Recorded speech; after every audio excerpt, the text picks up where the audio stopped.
So now that we have worked with parallelograms, rectangles, rhombuses, and squares, let's go ahead and take some time to review and make sure we're really solid on how to identify the differences between all four of these. So one of the questions that we can talk about is an always, sometimes, never question. So quadrilaterals are either always, sometimes, or never squares. So if I think about my flowchart, I have quadrilaterals, and that's parallelograms, and then two other things we haven't learned about yet.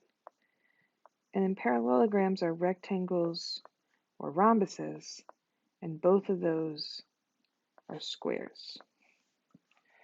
So if I'm looking at quadrilaterals, are they always going to be squares? Well, not necessarily, because I could have a quadrilateral that was a parallelogram, but not a square.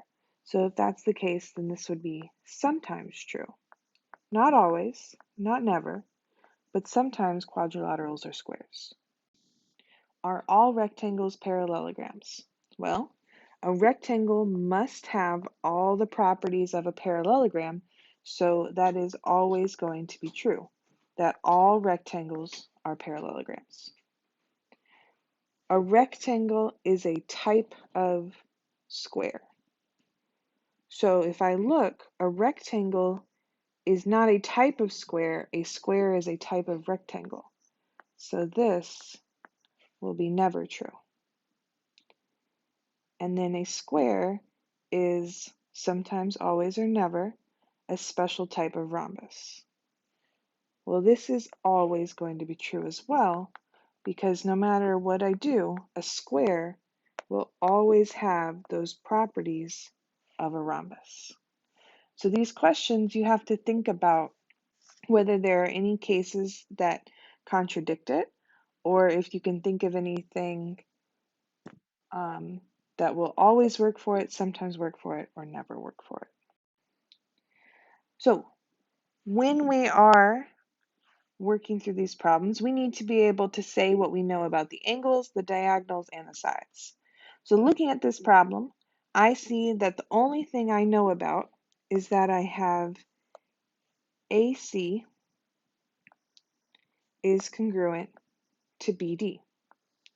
And this is talking about the diagonals. So when I'm looking at this, AC is congruent to BD. That is where I have that the diagonals are congruent. So I know that the diagonals are congruent, but I have nothing marked for my angles. So I'm just going to say NA, not applicable. You could also write none. I'll put that in parentheses. You can write one or the other. I don't know anything about the sides. There's nothing marked on this picture. But if the only thing I know about my problem is that I have diagonals that are congruent, that is enough to know that it must be a rectangle. Remember, when you're doing these kinds of problems, you don't want to look at the shape of the picture because they're always going to look the same, so that we can't just rely on our general knowledge, but we have to look at the more specific information about what the properties are telling us. So let's look at this one. We know two things here. I know that the angles are 4 right angles.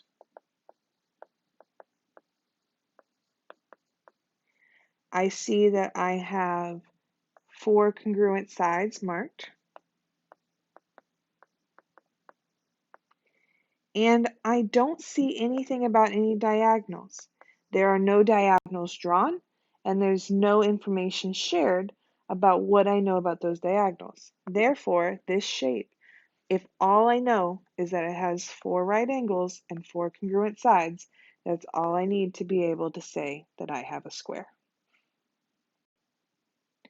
For this shape, I have nothing marked for the angles, nothing marked for the diagonals, but I do see that I have 4 congruent sides. So if I have 4 congruent sides, that is enough information to say that I have a rhombus.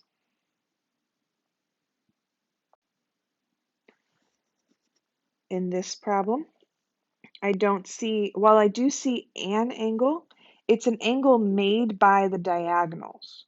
So you have to make sure that you know what those pictures look like for those properties. So this is telling me that the diagonals are perpendicular. So diagonals are perpendicular. I don't know anything about the other four angles that I have over here. I don't know anything about those angles, so NA for angles. I don't know anything about the sides, but if the only thing I know is that the diagonals are perpendicular, then I'm dealing with a rhombus. For this one, I know a couple things. I know that opposite angles are congruent, but there's another property that we can also know, and we can know that those consecutive sides are supplementary. Remember, this is one of those ways that I can show that. I don't have anything marked for diagonals. I don't have anything marked for my sides. And if all I know are these two properties about angles, then I must be dealing with a parallelogram. For this one, I once again have angles marked, but those angles that are marked because they're dealing with the diagonal. So because of that, this one is that the diagonals bisect opposite angles.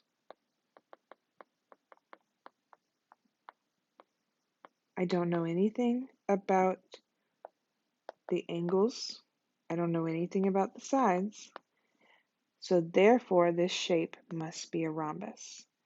This is one that tends to trip people up. So make sure that you pay extra careful attention to this one.